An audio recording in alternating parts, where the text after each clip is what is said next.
नमस्कार, मैं हूं सौरभ चंद्र केसरी और अपने यूट्यूब चैनल में आपका स्वागत करता हूं। आज हम लोग करेंगे साइंस। यह प्रैक्टिस सेट नंबर 1 है और इसका पीडीएफ भी आपको मिल जाएगा। आप थियरी पढ़ते रहिए। मैं उम्मीद भी करता हूं कि अब तक आप लोग थियरी पढ़ चुके होंगे और मैं डेली आपके लिए एक साइंस का प्रैक्टिस लेकर के आऊँगा और बीच बीच में मैथ का भी आता रहेगा और स्टैटिक्स जीके का भी आता रहेगा। और मैं अभी तक जितने भी वीडियो पढ़ाया हूँ उम्मीद करता हूँ आप पढ़ रहे होंगे। और एक रिक्वेस्ट भी है कि वीडियो अच्छा लगे, अगर मेरी मेहनत अच्छा लगे तो वीडियो को ज़रूर शेयर किया कीजिए, ठीक है। और शेयर करने का मतलब ये नहीं है कि सभी पर कर दीजिए, जो पढ़ने वाले हों वास्तव में उनको शेयर किया कीजिए ताकि वो वीडियो को देखें, उनको लाभ हो। बाकी अगर पढ़ने वाले नहीं हैं आपके ग्रुप में तो कोई दिक्कत नहीं है, शेयर करने की कोई ज़रूरत नहीं है, आप बस अच्छे से पढ़िए। बिना देरी के पहला ही प्रश्न हम लोग करते हैं। पहला प्रश्न है, अधिकांश सरीसृपों में एक होता है। मतलब अधिकांश सरीसृपों में क्या होता है। यहाँ पर एक खाली स्थान था कि हमको भरना था कि क्या होता है। 4 कक्षीय हृदय होता है या फिर अपूर्ण 3 कक्षीय हृदय। ऑप्शन सी दिया है 3 कक्षीय हृदय और द्विकक्षीय हृदय। तो याद रखना है ऑप्शन सी 3 कक्षीय हृदय होते हैं, ठीक है ना। जैसे ह्यूमन में 4 चैम्बर होते हैं, अगर ये मानकर चलिए ह्यूमन का हार्ट है तो ये इस तरीके से 4 चैम्बर होता है, ठीक है ना। तो उसी तरीके से जो सरीसृप होते हैं, सरीसृप में 3 चैम्बर होते हैं जिसमें 2 निलय होता है और 2 आलिंद होता है और 1 निलय होता है, ठीक है ना। ये मैं क्या करता हूँ, लिख देता हूँ, ये 1 निलय और 2 आलिंद, ठीक है ना। ये आपको याद रखना है। याद रखिएगा इसी सरीसृप को हम लोग रेप्टिलिया भी कहते हैं। क्या बोलते हैं?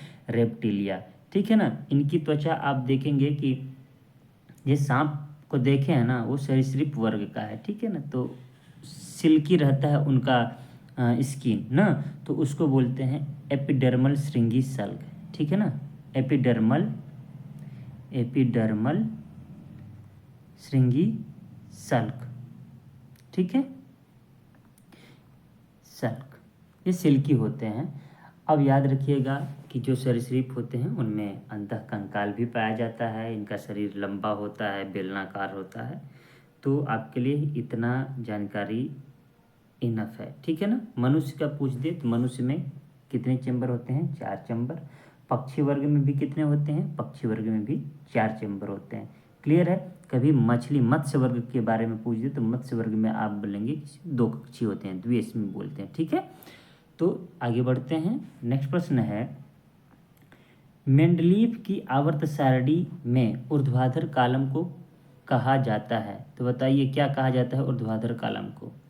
तो देखिए मेंडलीव की आवर्त सारणी में ऊर्ध्वाधर कॉलम को समूह कहा जाता है। देखिए वर्ग भी कहा जाता है, जैसे उस सेट में प्रैक्टिस सेट में लिखा है, प्रीवियस ईयर का ये प्रश्न है, सभी मैंने वैसे ही किया है। तो ऐसे प्रश्न को बहुत लोग वर्ग भी मारेंगे, बहुत लोग समूह, क्योंकि वर्ग और समूह दोनों एक ही है। तो जिसका इंग्लिश ग्रुप होगा, ठीक है ना, वही आंसर सही होगा, ठीक है। आवर्त को पीरियड बोलते हैं, ठीक है ना, ये पीरियड बोलते हैं जो कि क्षैतिज होता है। ये देखिए अगर मैं इस तरीके से बना रहा हूँ तो ये आवर्त है 1 2 3। अगर मैं ऊर्ध्वाधर कॉलम खींच रहा हूँ तो ये वर्ग है, समूह है, ग्रुप है, ठीक है ना। जैसे 1 2। क्लियर है। तो मेंडलीव के आवर्त सारणी में ऊर्ध्वाधर कॉलम को समूह या वर्ग कहा जाता है। तो ग्रुप आपको याद रखना है। आवर्त सारणी अच्छे से पढ़ लीजिएगा, खूब प्रश्न पूछे गए हैं। नेक्स्ट प्रश्न है, धातु पृथ्वी पर सबसे प्रचुर मात्रा में पाई जाती है। मतलब कौन सी धातु पृथ्वी पर सबसे प्रचुर मात्रा में पाई जाती है। पृथ्वी पर मतलब ये पृथ्वी है तो इसके भूपर्पट्टी की बात कर रहा है, ठीक है। भूपर्पट्टी पर सबसे अधिक क्या पाया जाता है? ऑप्शन ए तांबा, जस्ता, लेड, एल्यूमिनियम। तो आपका सही आंसर हो जाएगा एल्यूमिनियम धातु। याद रखिएगा, सबसे अधिक पाया जाने वाला धातु एल्यूमिनियम धातु है। ठीक है, जब तत्व की बात करें तो आपका जवाब होगा ऑक्सीजन। ठीक है ना, क्या है ये? ऑक्सीजन। ऑक्सीजन तत्व पृथ्वी पर सबसे अधिक पाया जाता है, लगभग 46%। 46% से अधिक ही पाया जाता है। ठीक है, 46% प्लस मैं लिखा हूँ, इसका मतलब 46% से अधिक पाया जाता है। ठीक है, दूसरे स्थान पर किसका स्थान आता है? तो सिलिकॉन का। सिलिकॉन भी लगभग 27% से ज़्यादा पाया जाता है, 27.72 के लगभग। ठीक है, तो आपको याद रखना है, जब तत्व बोले तो ऑक्सीजन, जब धातु बोले तो एल्यूमिनियम। इसके अलावा आपको पता है पृथ्वी के भूपर्पट्टी पर लोहा मतलब आयरन पाया जाता है, मैग्नीशियम, कैल्शियम, सोडियम। ठीक है, आगे बढ़ते हैं। नेक्स्ट प्रश्न है, मैं इसको छोटा थोड़ा कर देता हूँ, इसका ऑप्शन बहुत बड़ा बड़ा लिख लिया है हमने। ये देखिए, पढ़िएगा प्रश्न को। कह रहा है गति का द्वितीय नियम दर्शाता है, वस्तु की गति में परिवर्तन की दर लागू शुद्ध बल के साथ बदल जाएगी।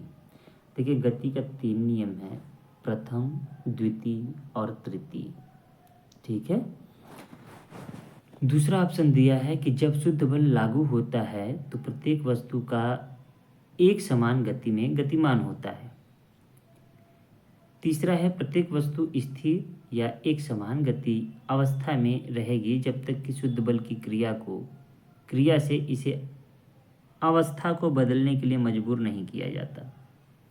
नेक्स्ट ऑप्शन कि किसी वस्तु की गति में परिवर्तन की दर शुद्ध बल की दिशा में वस्तु पर लागू शुद्ध बल के आनुपातिक होती है। तो यही ऑप्शन डी सही है। याद रखना है आपको कि न्यूटन ने जो 3 नियम दिए थे गति के, उसमें फर्स्ट, सेकेंड और थर्ड। आपको पता है कि न्यूटन का जो प्रथम नियम है, आपको यह पता होगा कि यह जड़त्व का नियम है। दूसरा क्या है?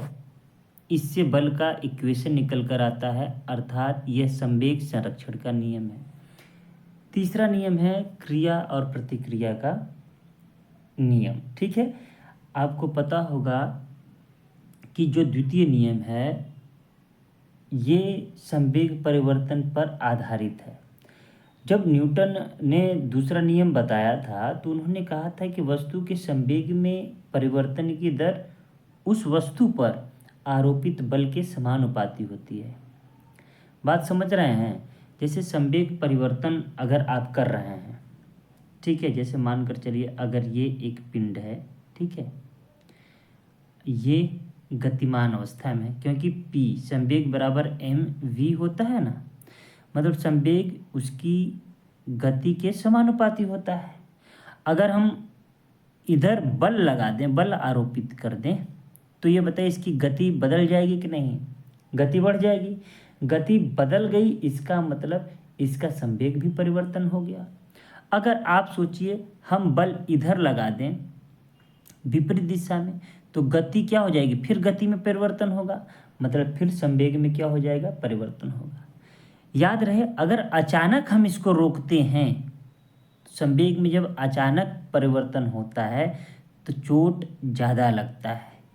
अगर यही हम परिवर्तन धीरे धीरे करें तो चोट कम लगता है। तो कभी कभी इस पर आधारित प्रश्न पूछता है कि एक क्रिकेट प्लेयर कैच लपकते समय अपने हाथों को पीछे क्यों खींचता है? तो आप कहेंगे गति के द्वितीय नियम के कारण, अर्थात संवेग संरक्षण के सिद्धांत के कारण, अर्थात इसलिए पीछे खींचता है क्योंकि संवेग में धीरे धीरे परिवर्तन होता है जिससे उसके हाथ में कम चोट लगती है।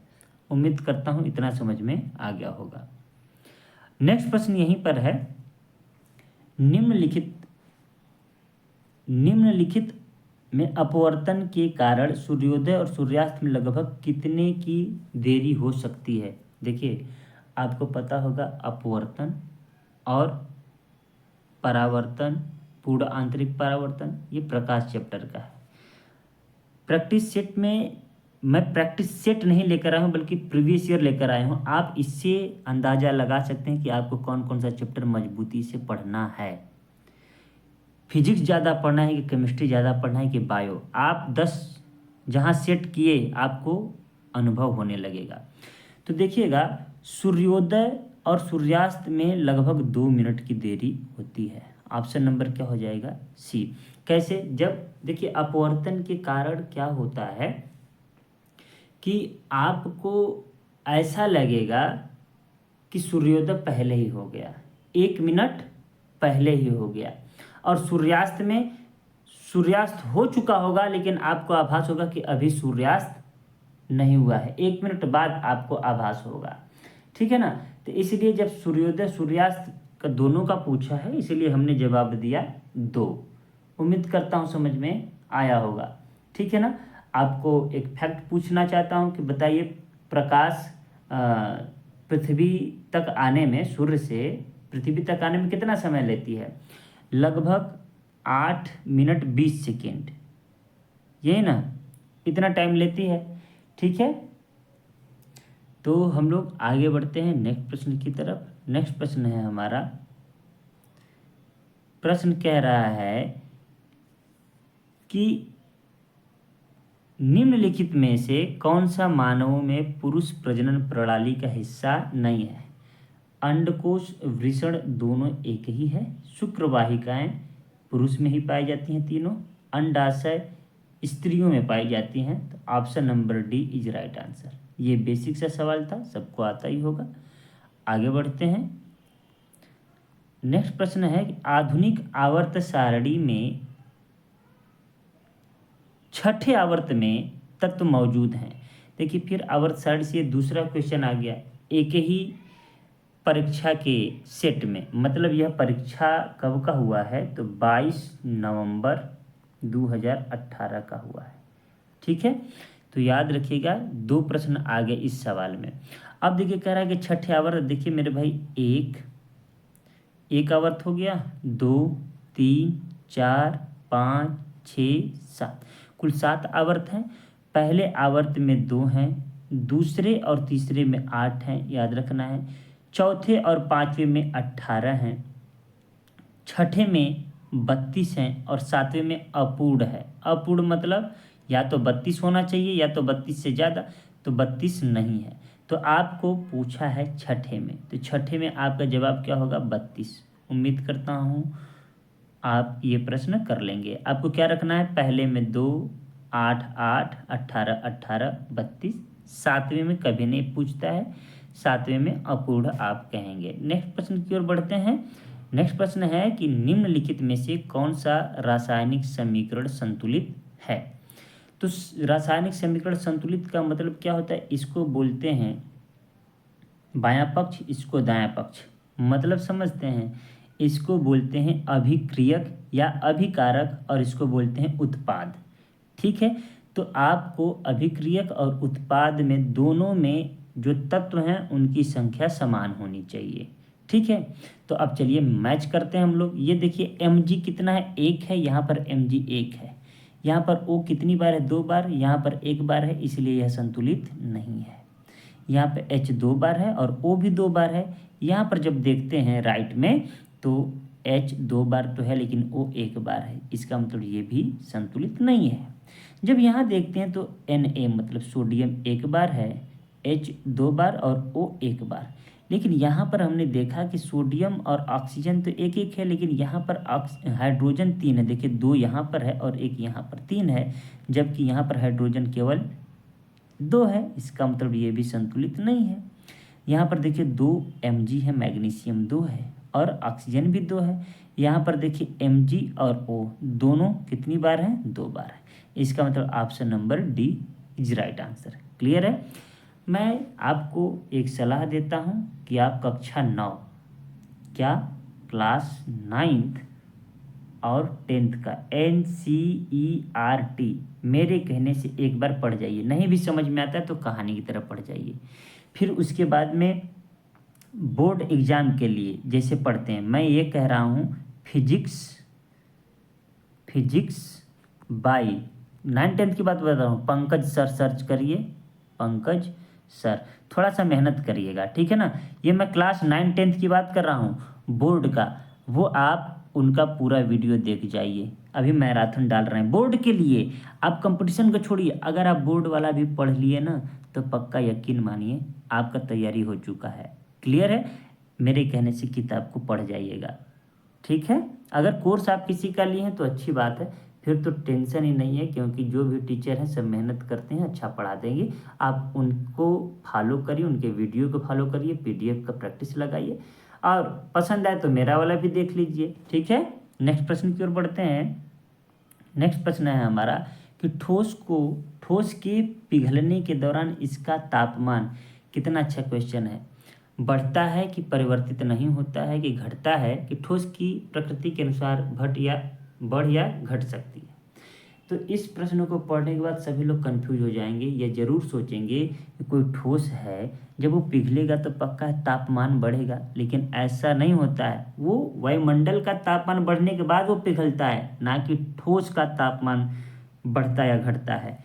यह क्या होता है, अपरिवर्तित रहता है, मतलब परिवर्तित नहीं होता है। मेरी तरफ से ये इम्पोर्टेंट लगा लीजिएगा, क्योंकि आपका कॉमन सेंस पक्का कहता है कि तापमान बढ़ता है कि नहीं।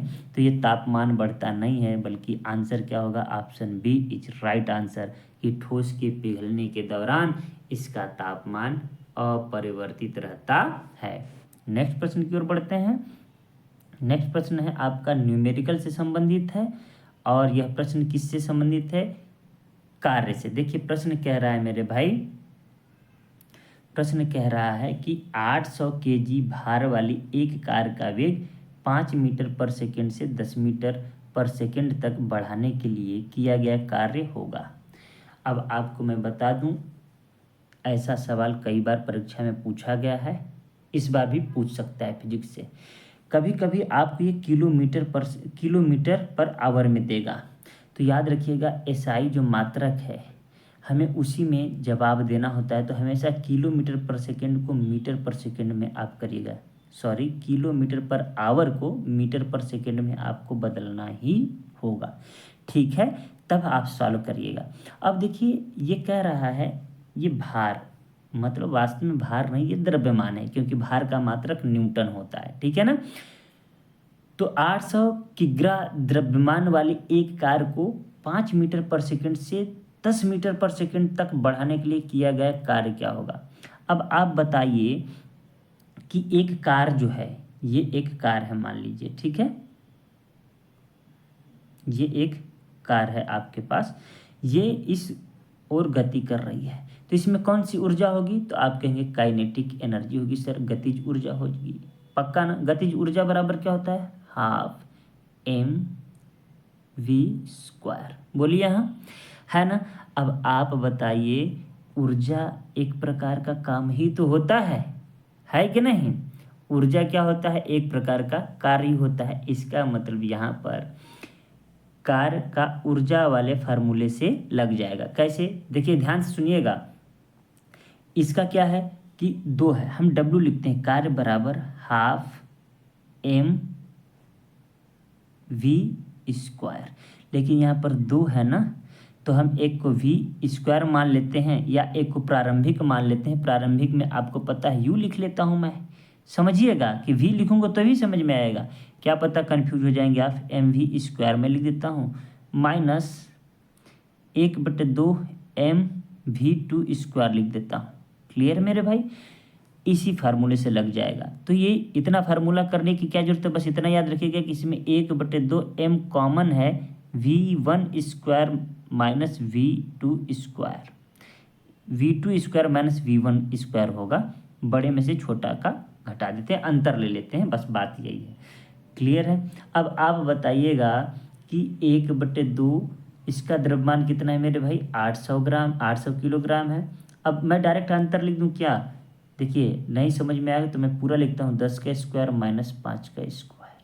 क्लियर है। अब बताइए आपके पास आंसर क्या आ जाएगा, 2 से जब इसको काटेंगे तो 400 बार में कट जाएगा। ये कितना हो जाएगा 75 हो जाएगा। 75 चौके 300 पर 2 जीरो, मतलब 30 किलो जूल आंसर आ जाएगा। उम्मीद करता हूँ समझ में आया होगा। इन दोनों का गुणा करने के बाद क्या आ जाएगा, 75 चौके 300 पर 2 जीरो, मतलब 30,000 जूल आएगा। यहाँ किलो जूल में दिया है तो याद रखिएगा 1 किलो जूल बराबर 1000 या 10⁻³ जूल। क्लियर है मेरे भाई। तो option number B is right answer. इसको कॉपी पर नोट्स बना लीजिएगा, ऐसा प्रश्न कई बार आया है। देखिए अगर मुझे टाइम मिला तो मैं फिजिक्स का एक एक चैप्टर वाइज एक वीडियो में न्यूमेरिकल का थियरी ले लूँगा और उसके बाद में न्यूमेरिकल। अगर आपको ऐसा वीडियो चाहिए तो कमेंट कीजिएगा, मैं टाइम निकाल करके कोशिश करूँगा। मैं वादा नहीं कर रहा हूँ कि मैं कर ही दूँगा, बिजी शेड्यूल रहता है हम लोगों का थोड़ा सा। अगर टाइम मिला तो मैं ज़रूर फिजिक्स का वीडियो बना दूँगा ताकि न्यूमेरिकल में आपको दिक्कत ना हो। ठीक है, नेक्स्ट प्रश्न की ओर बढ़ते हैं। नेक्स्ट प्रश्न है हमारा कि दो बल्बों में एक दूसरे की तुलना में अधिक चमकता है। देखिए अलग अलग है, दो बल्ब हैं, एक दूसरे की तुलना में अधिक चमकता है। कौन बल्ब का प्रतिरोध उच्च है? अब ध्यान से सुनिएगा, प्रतिरोध की बात पूछ रहा है, प्रतिरोध उच्च पूछ रहा है। तो एक बल्ब क्या है आपके पास, एक बल्ब मेरे पास ये डीम जल रहा है और एक बल्ब जो है ये तेज जल रहा है। ठीक है ना, ये प्रकाश ज़्यादा दे रहा है। प्रकाश ज़्यादा दे रहा है इसका मतलब क्या है, इसमें पावर ज़्यादा है। बात समझ में आ रही है कि नहीं? तो पावर डायरेक्टली इनवर्स प्रोपोर्शनल होता है किसके, तो आप कहेंगे प्रतिरोध के। तो इसका मतलब क्या है, अगर प्रतिरोध बढ़ा मेरे भाई तो पावर क्या होगी, घटेगी, और प्रतिरोध घटा तो पावर बढ़ेगी। बात समझ में आ रही है कि नहीं? अब आप सोचिए यहाँ पर प्रतिरोध उच्च बोला है, इसका मतलब क्षमता कम होगा, पावर कम होगा। पावर कम होगा मतलब डीम जलेगी। तो डीम वाला ऑप्शन एक ही है, option number D is right answer. उम्मीद करता हूँ समझ में आया होगा। ठीक है, किसी सेट में 25, किसी टेस्ट में 22, किसी में 20, ऐसे करके प्रश्न आए हुए हैं। क्लियर है? तो आगे बढ़ते हैं। ठीक है ना, अगर आप इसका संबंध देखेंगे तो P is equal to V²/R। आप इससे आप तैयार कर सकते हैं न्यूमेरिकल भी। क्लियर है? नेक्स्ट प्रश्न की ओर बढ़ते हैं। नेक्स्ट प्रश्न है, निम्नलिखित में से कौन सा एक ऊर्ध्वपातक पदार्थ नहीं है? ऊर्ध्वपातक क्या होता है? जिसका ऊर्ध्वपातन हो जाता है, मतलब ऐसा पदार्थ जो सीधे ठोस से किसमें बदल जाए, गैस में। क्लियर है? तो sodium sulphate, ammonium chloride, Kapoor और नेप्थलीन। याद रखिएगा आंसर हो जाएगा ऑप्शन ए सोडियम सल्फेट। इसी अमोनियम क्लोराइड को देखिए NH4Cl होता है इसका फार्मूला, इसको बोलते हैं नौसादर। इसको क्या बोलते हैं मेरे भाई, नौसादर। कपूर आपको पता है, इसका यूज आपने किया भी है, कर्पूर गौरम करुणावतारम, है ना।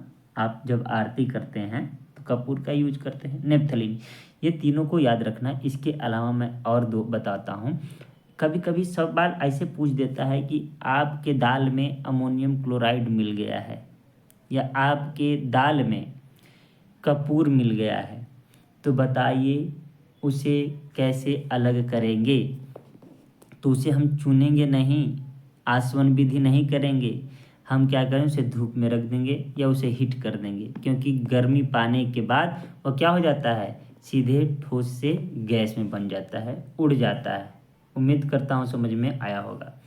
अब जैसे कि आपने अमोनियम क्लोराइड, कपूर, नेप्थलीन, ये NCERT में तीनों नाम आप पढ़ लेंगे। ठीक है ना। इसके अलावा मैं चाहता हूँ एक दो और नाम बता दूँ जहाँ तक मुझे याद है। एक होता है बेंजोइक अम्ल। क्या होता है मेरे भाई, बेंजोइक अम्ल। देखिए लिखने में कभी दिक्कत हो तो आप क्या करिए, मैं जो बोल रहा हूँ उसको लिख लीजिएगा। ठीक है ना। एक तो ये होता है और एक होता है एंथ्रासीन। क्या होता है, एंथ्रासीन। यहाँ पर लिख देता हूँ। ठीक है, एंथ्रासीन। ये इसलिए मैं कह रहा हूँ कि क्योंकि किताबों में ये तीन रेगुलर मिलते हैं और सवाल में खूब पूछे जाते हैं कि कौन सा ऊर्ध्वपातक पदार्थ है। कभी कभी ऐसा पूछ दे एंथ्रासीन और बेंजोइक अम्ल, आप यही तीनों पढ़े हैं तो दिक्कत हो जाएगा, तो इसको भी याद रखिएगा, ठीक है। नेक्स्ट प्रश्न की ओर बढ़ते हैं। एक वस्तु, ये छोटा कर लेता हूँ, हाँ, एक वस्तु को एक उत्तल दर्पण के सामने अनंत और दर्पण के ध्रुव के बीच एक बिंदु पर रखा जाता है, निर्मित होने वाली छवि होगी। अब देखिए, निर्मित होने वाली छवि पूछ रहा है, तो आपको याद रखना है हमेशा ये उत्तल दर्पण में पीछे कलई कर दिया, इसका मतलब इसके उभरे हुए भाग से क्या हो रहा है, प्रकाश का परावर्तन हो रहा है, ठीक है। और यहाँ पर दर्पण के पीछे प्रतिबिंब बनेगा। क्लियर है मेरे भाई। दर्पण के पीछे प्रतिबिंब बनता है तो याद रखिएगा हमेशा आभासी बनता है और वस्तु से छोटी बनती है। क्लियर है। तो ऑप्शन ए में दिख रहा है आभासी और छोटी। उम्मीद करता हूँ समझ में आया होगा। मैं बार बार कहना चाहता हूँ कि पहले आप थियरी पढ़िए, एनसीईआरटी पढ़ जाइए, आपसे एक क्वेश्चन बाहर नहीं जाएगा। एक क्वेश्चन बाहर का मतलब ये नहीं कि एकदम कसम खा लिए कि 100 में 100% आ जाएगा। 25 क्वेश्चन आए तो 20 कर ले जाएंगे, और जो साइंस में 20 कर दिया वो समझ लीजिए कि इतिहास रच दिया। मैं ऐसा क्यों कह रहा हूँ, क्योंकि साइंस सबका अच्छा नहीं होता है, सबका बैकग्राउंड भी नहीं होता, और जिनका बैकग्राउंड भी है ना, तो मैं जानता हूँ वो कैसे पढ़ा है, कुछ होता नहीं है। बीएससी किया हुआ व्यक्ति ग्रुप डी की तैयारी कर रहा था, एनटीपीसी की तैयारी कर रहा था, तो उसमें साइंस मुझसे पढ़ रहा था। समझ में आया।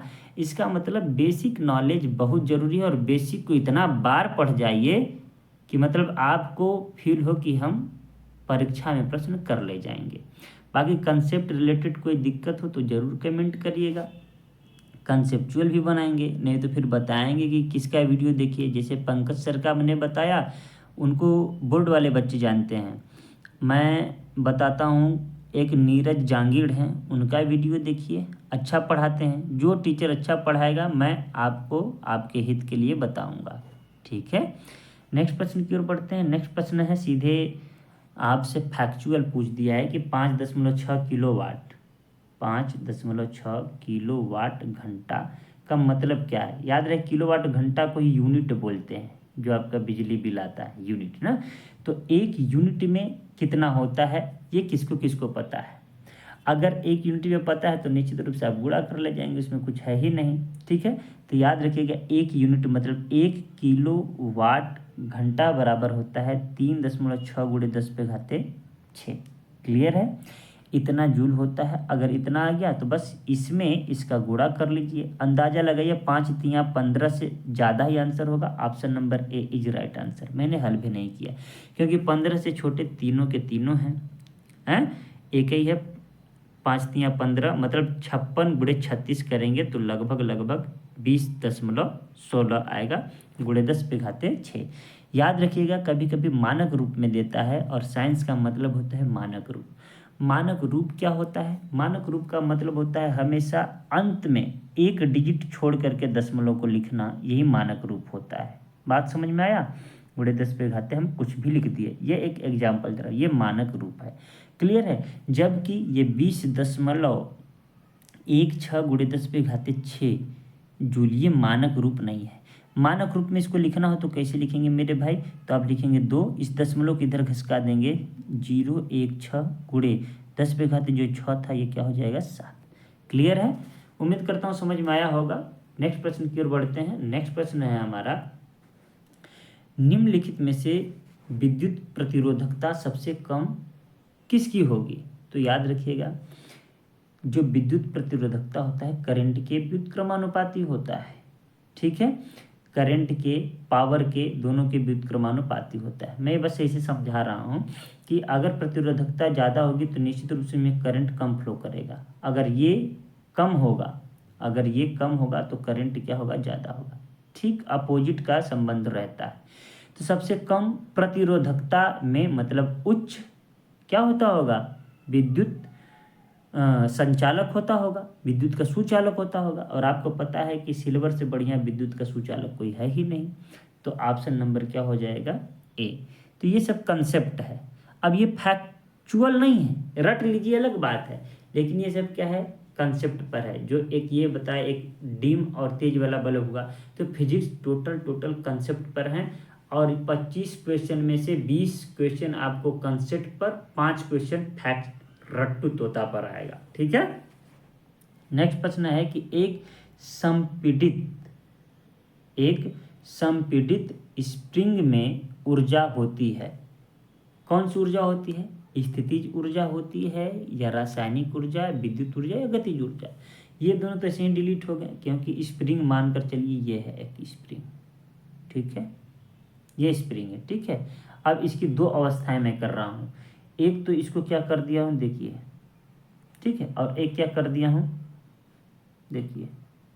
बात समझ रहे हैं? संपीड़ित कर दिया मतलब हमने इसको दबा दिया, दबा करके क्या कर दिया, संपीड़ित इसको कर दिया। तो ये आप देखेंगे इससे ये छोटा हो गया। अब जैसे ही छोड़ेंगे तो ये पूरा फैल जाएगा, है कि नहीं? तो इसकी स्थिति में हम परिवर्तन किए, स्थिति के कारण इसमें ऊर्जा उत्पन्न हुआ, और उसे हम कहते हैं स्थितिज ऊर्जा। पोटेंशियल एनर्जी, दो प्रकार की एनर्जी होती है, एक काइनेटिक एनर्जी गतिज ऊर्जा, एक पोटेंशियल एनर्जी स्थितिज ऊर्जा। पोटेंशियल एनर्जी उसके स्थिति के कारण उत्पन्न ऊर्जा होती है mgh, ठीक है ना। काइनेटिक एनर्जी का हाफ mv², ठीक है ना। गति के कारण उत्पन्न ऊर्जा गतिज ऊर्जा, स्थिति के कारण उत्पन्न ऊर्जा स्थितिज ऊर्जा। कभी पूछ देता है कि बांध है, बांध में जो ऊर्जा है कौन सी ऊर्जा होगी, तो आप कहेंगे स्थितिज ऊर्जा। ठीक है।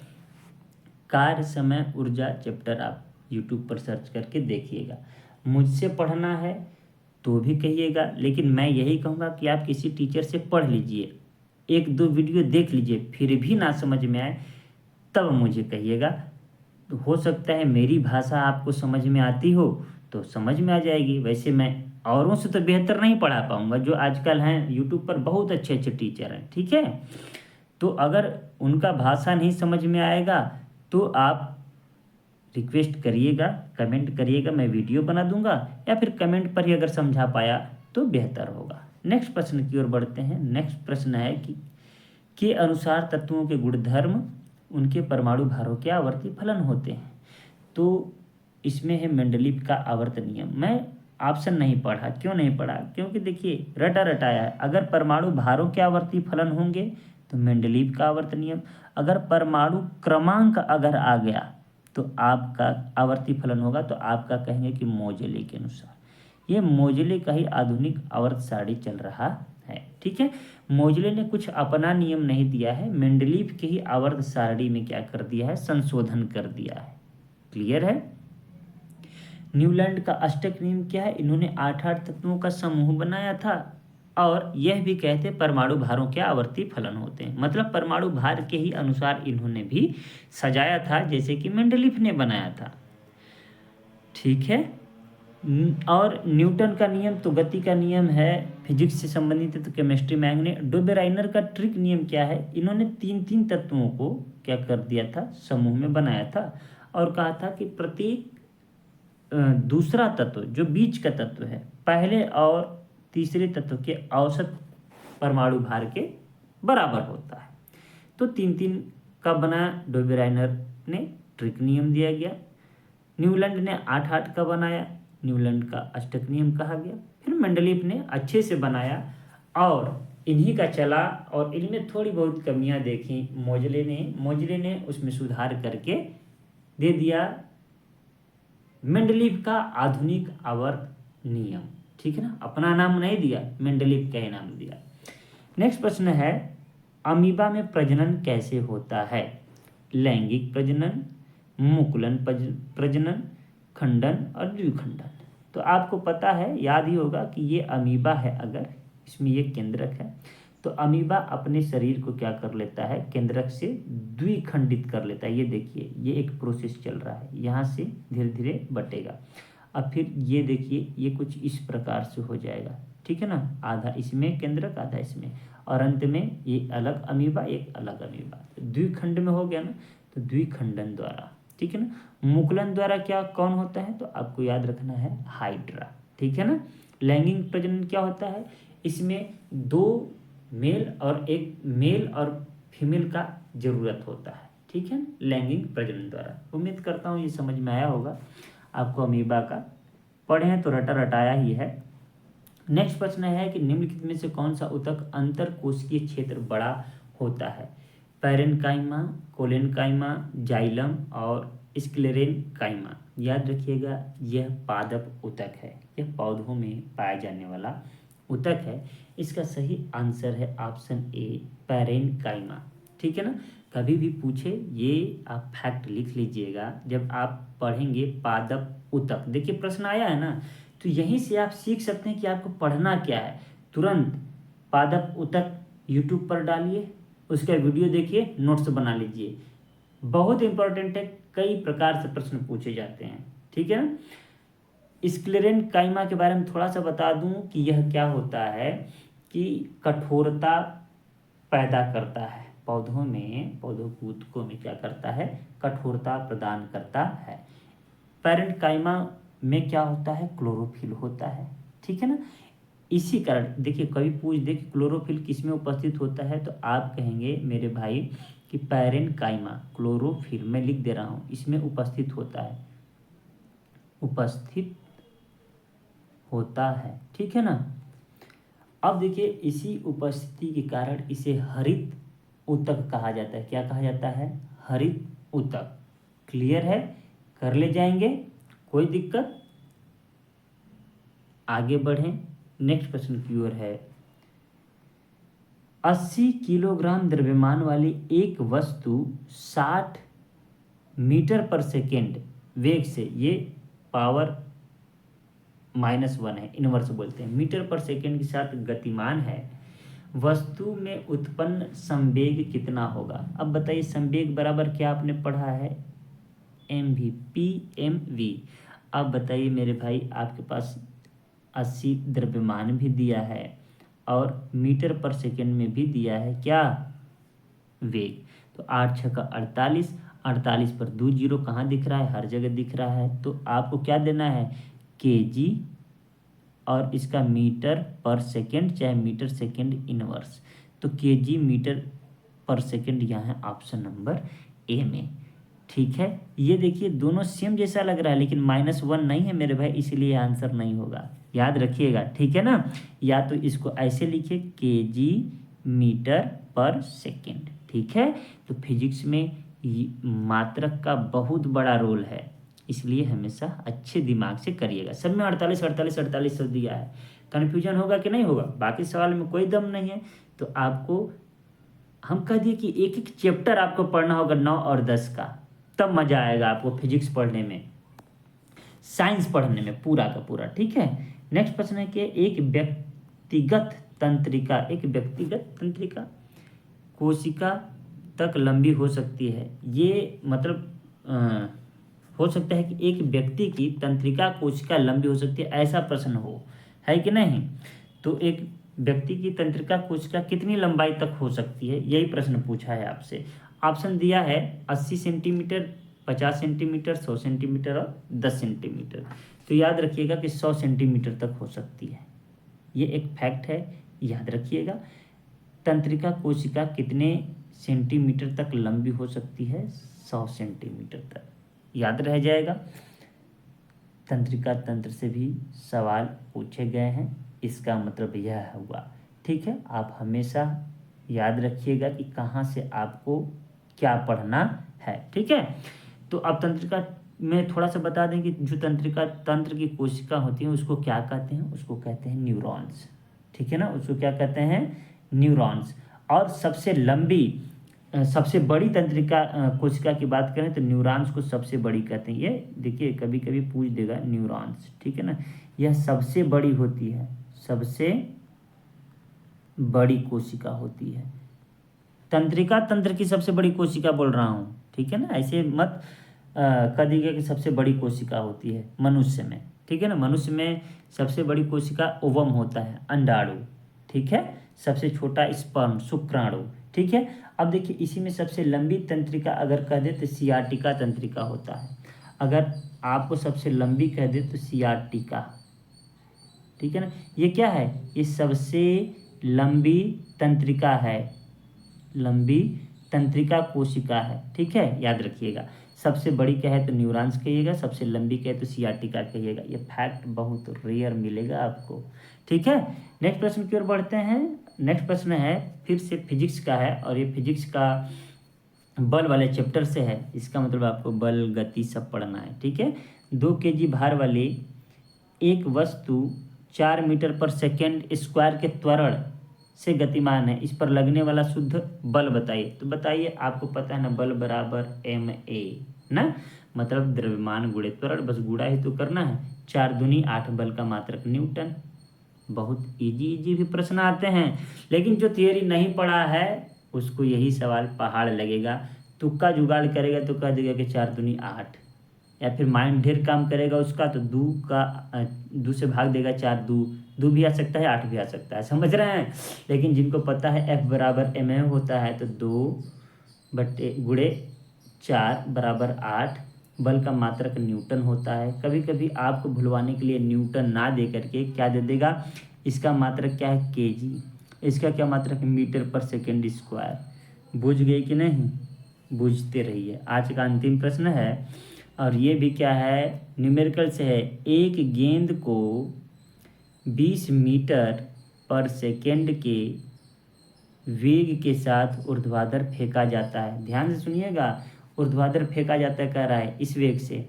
3 सेकेंड बाद इसके विस्थापन का मान क्या होगा। जी का वैल्यू अपने आप दे दिया है। जी का वैल्यू आपको हमेशा याद रखना है 9.8 मीटर पर सेकेंड स्क्वायर। लेकिन आप जब एग्जाम में हल करेंगे तो 10 मान कर चलिएगा, और सवाल में जब 10 दिया हो तो टेंशन ही नहीं है। अब देखिए समस्या क्या है लड़कों को, कि सर जब ये गति का आता है तो हमको समझ नहीं आता है कि गति का कौन सा समीकरण यूज करें। 3 समीकरण जो होता है तो हम कौन सा इसमें यूज करें। तो इसमें आप थियरी पढ़िएगा। इसमें देखिए क्या दिया है, विस्थापन दिया है ना, और विस्थापन वाला समीकरण 2 है, गति का समीकरण 2 है। आप देखेंगे S बराबर ut plus half AT square, ut plus half AT square. लेकिन यही वाला लगेगा, लेकिन अब क्या कह रहे हैं, हम लोग ऊर्ध्वाधर फेंक रहे हैं। ऊर्ध्वाधर फेंक रहे हैं मतलब समझ रहे हैं। S बराबर u, प्रारंभिक वेग कितना है, तो आप कहेंगे कि प्रारंभिक वेग तो सर 20 है। u को प्रारंभिक वेग कहते हैं 20। अब यहाँ पर प्लस लिखूँ कि माइनस, तो माइनस लिखूँगा। पूछिए क्यों, क्योंकि यह पृथ्वी है, और पृथ्वी पर क्या है, गुरुत्वाकर्षण है, और हम गुरुत्वाकर्षण के विपरीत बल लगाकर फेंक रहे हैं। बूझ रहे हैं ना। तो अब यहाँ पर इसीलिए हमने माइनस कर दिया, ठीक है। अगर यह गेंद ऊपर से गिराई जाती तो यहाँ पर हम प्लस लिखते, ठीक है। तो यहाँ पर पृथ्वी के गुरुत्वाकर्षण के विपरीत ऊर्ध्वाधर देख रहे हैं फेंका जा रहा है, इसलिए हमने क्या लिख दिया, माइनस लिख दिया। उम्मीद करता हूँ समझ में आया होगा। टी का वैल्यू नहीं लिखा मेरे भाई, टी का वैल्यू मैं यहीं पर लिख देता हूँ, ×3 दिया है, माइनस क्या है फिर 1/2 AT स्क्वायर।